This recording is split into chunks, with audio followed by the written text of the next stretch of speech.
This is one of the most twisted cases you've ever heard. The unforgettable disappearance of Lauren Kelley, Ashton, Idaho, 2003. It was just past dawn when the first search team crested Pine Ridge, their boots crunching frost-covered needles, radios hissing low through the morning mist. Less than 24 hours earlier, 19-year-old Lauren Kelley had walked into the woods behind a farmhouse she knew better than anywhere else, and vanished without a sound. Before we begin, I want to let you know that due to the limited visual materials and the age of this case, there isn't much existing footage or imagery to support the story you're about to hear. As a result, this episode will feature a single image background throughout. Think of this as more of an immersive audio experience, a storytelling session that lets your imagination fill in the gaps. Now's the perfect time to grab your headphones, maybe even some popcorn, and settle in. Lauren wasn't a stranger to the wilderness. She grew up in Ashton, Idaho, a quiet town tucked against the vast fringe of the Caribou-Targhee National Forest. Population under 1,000. The kind of place where the mountains aren't just a view, they're part of your life. Summers were spent fishing on Henry's Fork, winters sledging down county roads. And in 2003, on the final week of May, Lauren had come home for what should have been a short, peaceful visit. She was back from her first year at college in Missoula. Her mom, Beverly, later described her as a little quieter than usual, but nothing too unusual. She'd aced her finals, had a summer job lined up at the Forest Service. Her dad, Mark, had grilled burgers the night before. Everything had seemed fine, but the morning of May 29th would be the last time anyone saw her. Lauren was staying in the guest room of her childhood home on South Fisher Road. It was a chilly Thursday. Clouds hanging low, pine branches damp with rain from the night before. Her dad left for work around 6:30 a.m., his truck rumbling down the gravel driveway. By 7:10, Beverly had heard Lauren moving around upstairs. Footsteps, the squeak of floorboards, water running in the sink. The kitchen was empty when Beverly came down around 7:30. A mug of half-drunk tea was still warm on the table. Lauren's boots were missing from the mat. She had always walked the back trails when she needed to think. Behind the Kelley's property, a narrow footpath winds between lodgepole pines and aspens, eventually merging into the Pine Ridge Trail. Locals call it Widow's Spine, a steep, winding route with blind turns and eroded switchbacks. It's remote, but not dangerous for someone who knows the land. Lauren certainly did. But when Beverly called her daughter's name into the trees at 9 a.m., she was met with only birdsong and silence. By noon, Lauren's phone was going straight to voicemail. Her car was still in the driveway. A flannel jacket was missing. Nothing else. The Fremont County Sheriff's Office launched a search that afternoon. Officers, K-9 units, and local volunteers fanned out across the area. Helicopters circled overhead. By nightfall, they'd covered several miles of trail. No footprints. No discarded items. Not even a broken branch. The only thing they found was unsettling. A half circle of stones near Widow's Spine Trail. Old fire pit markings, but no ashes, no wood, no recent use. And no signs Lauren had been there. The Kelleys had no known enemies. Lauren had no boyfriend, no recent breakups, and no mental health history. Her college friends described her as grounded, focused. She was majoring in environmental science and talked often about returning home to work in conservation. Her professors said she was dependable, especially in outdoor fieldwork. She didn't party. She wasn't reckless. But one detail did stand out. During the last 2 weeks of school, Lauren had begun journaling obsessively. Her roommate, Nina called her, recalled late nights where Lauren sat cross-legged on her bed, writing furiously in a green spiral notebook. Nina remembered one line Lauren read aloud before bed, almost jokingly. "I keep dreaming of trees without roots." That journal has never been found. By day 3, professional search crews arrived. Bloodhounds were brought in. Drones with infrared sensors scanned the treetops. Still nothing. Search coordinators mapped out the area Lauren could have covered on foot in any direction. They estimated a 7-mile radius. Every square foot was combed. Rivers, ravines, abandoned logging cabins. Even the frozen ground around seasonal elk traps was sifted. No clothing, no remains, No scent trail. The only possible witness? A turkey hunter named Greg Holloway, who had been scouting along a ridge 2 miles east of the Kelley property the morning Lauren disappeared. He told deputies he saw a woman matching her description: long dark hair, a blue flannel shirt, walking alone toward the tree line. She didn't respond when he called out. He assumed she hadn't heard him, but when pressed for more details, Holloway admitted he never saw her face. The sighting could never be confirmed.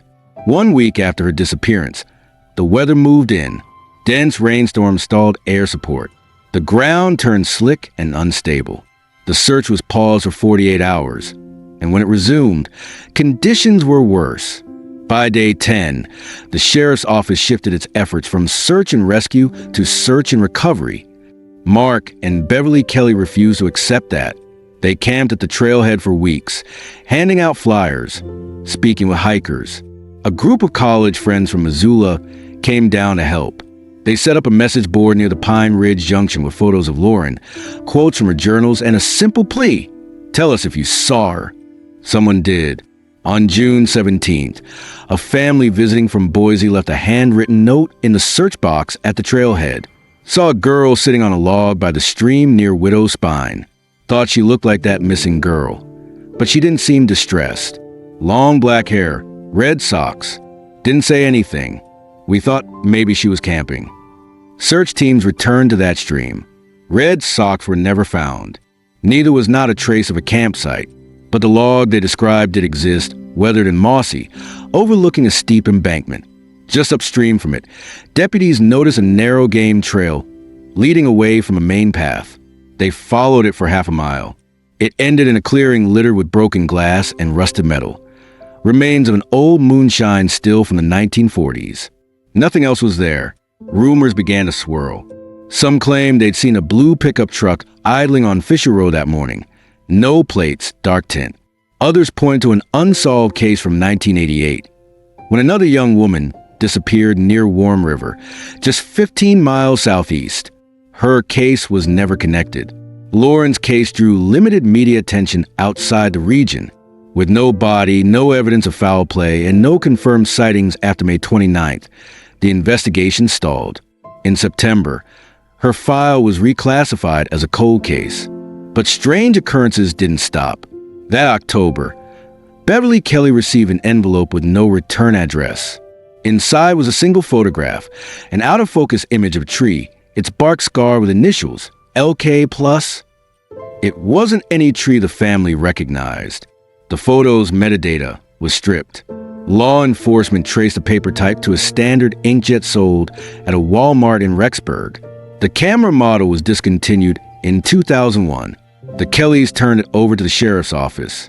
It remains part of the case file, but its significance is still unknown. 2 years later, in 2005, hikers near Loon Creek, 35 miles from Ashton, found what looked like shredded fabric caught in a bramble, a tattered piece of plaid. Forensic testing was inconclusive. There was no DNA, no blood, no direct tie to Lauren, but the material resembled the blue flannel shirt she was last seen wearing. That same year, a private investigator hired by the Kelleys claimed he received a voicemail from an unknown number in western Montana. The message was 4 seconds long. A woman's voice whispered, "They're not looking in the right place." The call couldn't be traced. To this day, Lauren Kelley's disappearance remains one of the most baffling unsolved cases in Idaho's history. No body has ever been recovered. No suspect has ever been named. Her name sits on national missing person registries. But there are no updates, no closure.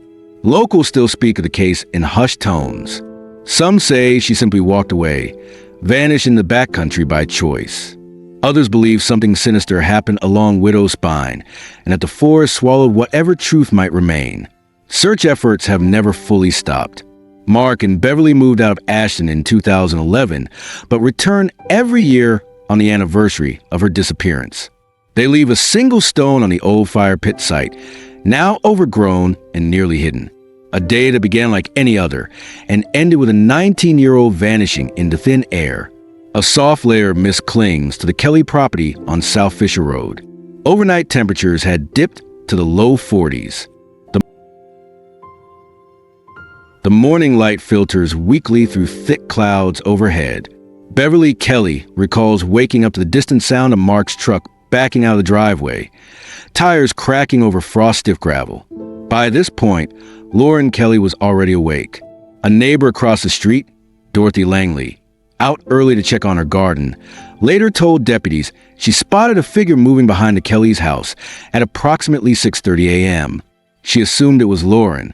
She was just pacing slowly near the tree-line. Dorothy said, "Didn't wave. Looked like she was thinking." Lauren had returned from college just 5 days earlier, and although she appeared physically well, Beverly had noticed changes. A little quieter, more distant.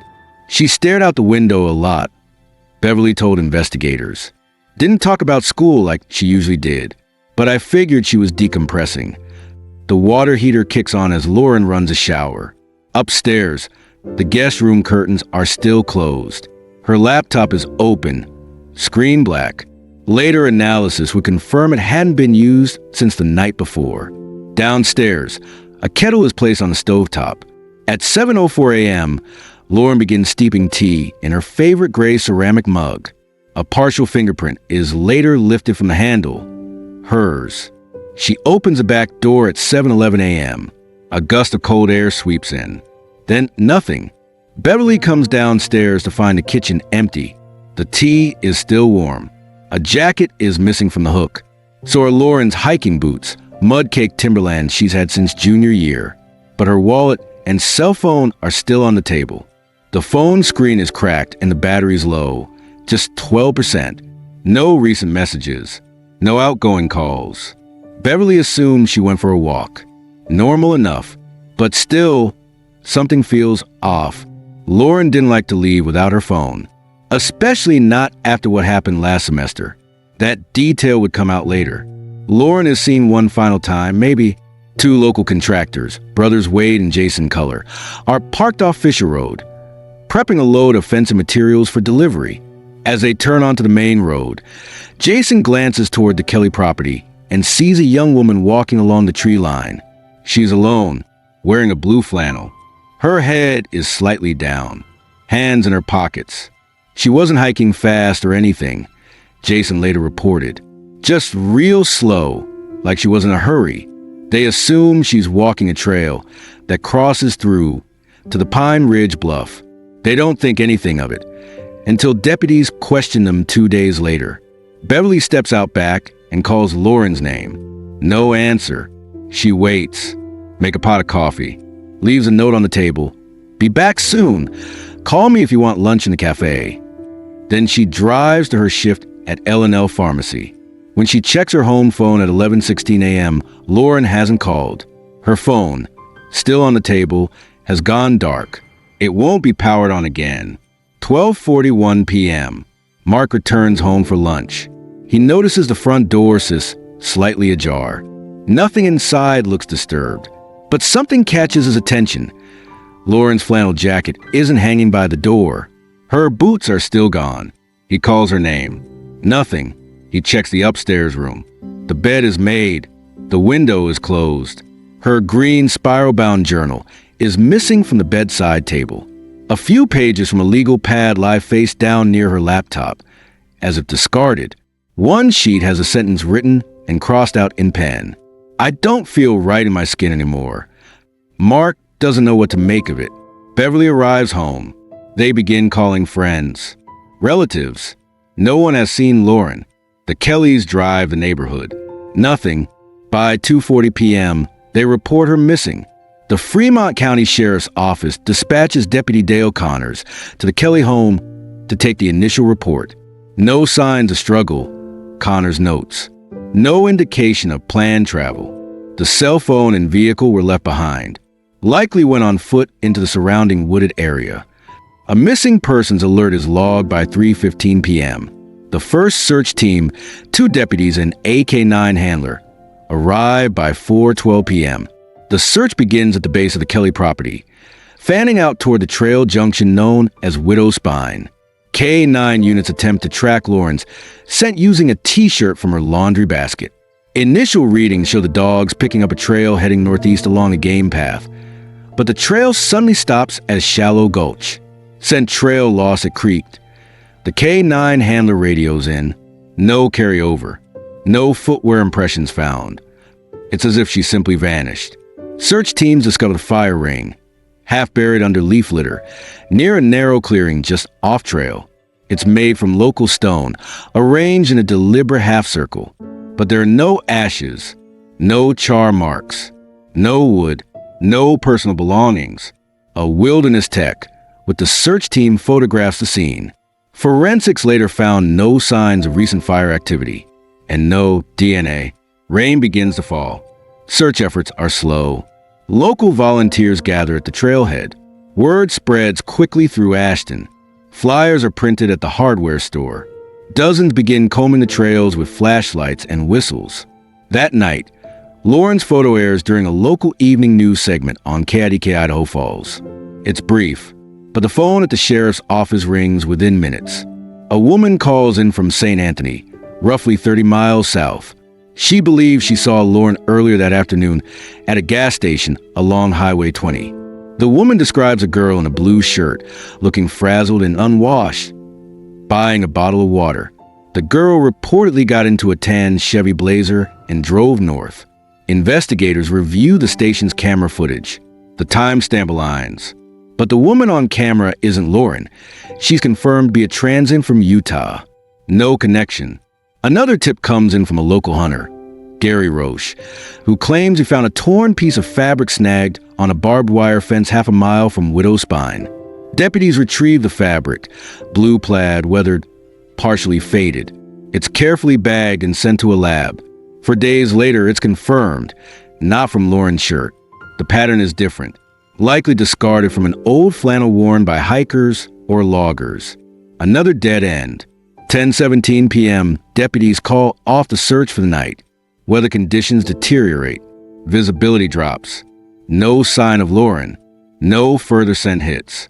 Her phone remains on the kitchen table, untouched.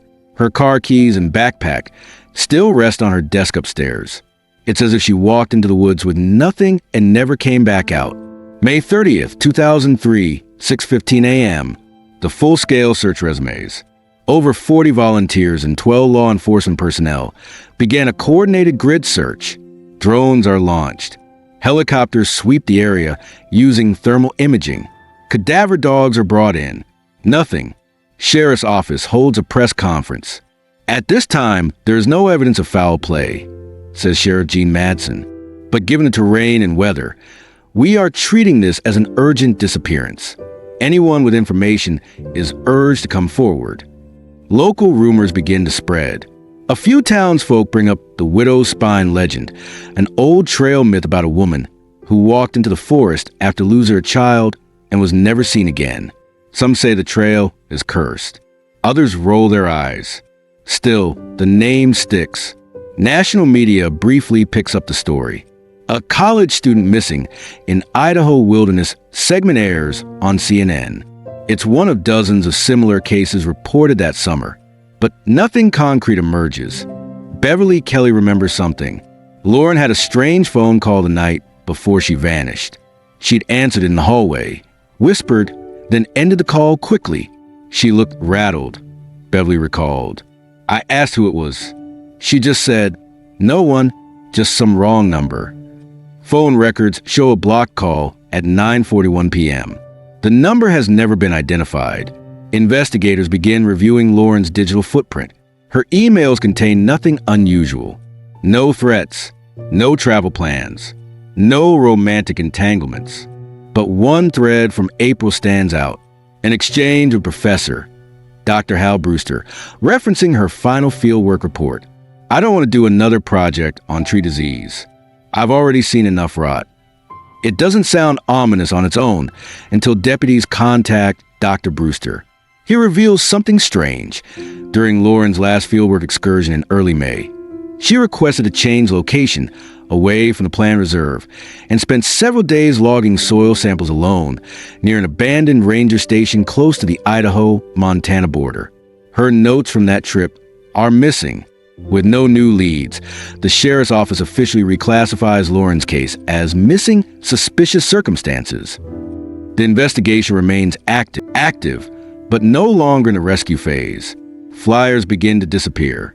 So, due media mentions, but not for long. 3 hikers from Oregon arrive at the sheriff's office, carrying a disposable camera they developed the night before. They'd been backpacking along the Widow's Spine Trail on June 1st, 3 days after Lauren disappeared. On one of the photos in the background, barely visible between 2 trees, is a blurry figure, long dark hair, arms at her sides, not looking at the camera. They hadn't seen anyone else on the trail. Deputies analyze the image. No way to confirm who it is, but the timestamp and location match. She's standing near the clearing where the fire pit was found. And there's one more detail. Behind her, a second figure. Taller, less distinct. Just a faint silhouette, almost hidden by shadow. The sheriff issues a new request for tips. And just like that, the case is reopened. In May of 2003, 19-year-old Lauren Kelley vanished without a trace from her parents' rural property in Ashton, Idaho. She left behind her phone, her car, and nearly every personal belonging, except her hiking boots and a missing journal. Despite early searches, a witness sighting, and one chilling photograph, no sign of Lauren has ever been definitively found. The image brought in by the Oregon hikers, showing a blurred female figure deep in the woods, breathed life back into the search. Sheriff Gene Madsen authorized a second phase of ground search operations, focusing on an area near Widow Spine. A team from the Idaho Mountain Search and Rescue Unit was brought in to conduct a refined grid sweep across the ravine system just northeast of the Kelley property. Over the next 5 days, 34 volunteers and 6 canine units combed over 400 acres. Drones and thermal imaging produced no further leads. By July 1st, 2003, with the weather worsening and the budget stretched, the operation was scaled back. Investigators returned to the photograph. An FBI analyst digitally enhanced the image, but the results were inconclusive. No facial match could be made. The second figure, obscured in shadow, could not even be confirmed as human. The working file was updated. A new theory, possible third-party interaction, identity unknown, leads thinned. By August 18th, the investigation quietly slowed. The last formal search operation was logged on September 3rd, 2003. In December that year, the Kelley family received a brief call from the sheriff's office. No further investigative action was planned without new evidence or credible leads. Case file MS-03-0529 was unofficially reclassified as inactive, suspicious circumstances on February 2nd, 2004. The most enduring theory remains that Lauren was abducted. The potential presence of a second figure in the hiker's photograph, whether coincidental or critical, immediately raised concerns. Investigators reviewed known offenders in Fremont County and nearby jurisdictions. Only one stood out. Victor McCauley, a former Forestry Service worker, had been arrested in 1999 for unlawful confinement in neighboring Teton County. He was known to frequent trailheads alone and had once worked near the Widow's Spine area. But McCauley had an alibi. He was checked into a VA clinic in Boise from May 20th to June 5th, 2003. Another man, a seasonal ranch hand named Craig Dempsey, caught the attention of law enforcement after reportedly creeping out several women at local gas stations. He owned a tan Chevy Blazer, matching a false lead from Part 2, but phone GPS logs placed him in Wyoming during the days of Lauren's disappearance. No charges were ever brought. Still, many locals believe someone had to have taken Lauren. The lack of physical evidence cuts both ways. No blood, no signs of struggle, no belongings scattered. As one former deputy put it, it's almost like someone knew what they were doing, like she got in a car willingly and never got back out. The abduction theory is compelling, but without a witness, suspect, or body, it remains just that, a theory. There's another possibility, one that hurts the Kelley family most of all, that Lauren chose to disappear. The entries in her journal, what little could be recovered, hinted at emotional distress. Friends from college later revealed she had withdrawn significantly in her final semester. She'd told one roommate she felt fractured, and in April, she abruptly stopped attending a campus counseling group. The most chilling clue was a handwritten note found in her bedroom. "I don't feel right in my skin anymore." Had Lauren planned to walk away from her life? The idea isn't without precedent. FBI records show that in the early 2000s, roughly 10% of missing adult women were later found to have left intentionally. She left behind her phone, but also her laptop, wallet, ID, and car. She took only her boots and possibly her journal. There were no known relationships that might suggest a secret rendezvous, no bus or train stations nearby, and no credit card activity under her name ever again. Still, some investigators believe she may have left to start a new life, possibly under an assumed identity. "It's rare, but it's not impossible," said one retired investigator. "Some people just walk into the woods and don't want to be found.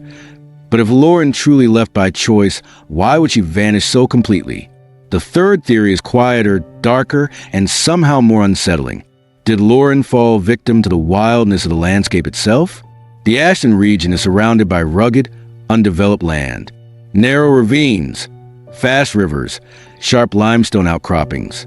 Wildlife sightings in the area include mountain lions, black bears, and even wolves, though attacks are rare. Search dogs lost Lauren's scent near a creek bed. That could point to a water-related accident. Heavy rains followed her disappearance. A slip, a fall, a current pulling her body downstream, and yet no clothing, no remains, not even a shoe was ever recovered.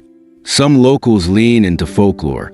They recall the tale of the widow's spine, the trail Lauren likely walked.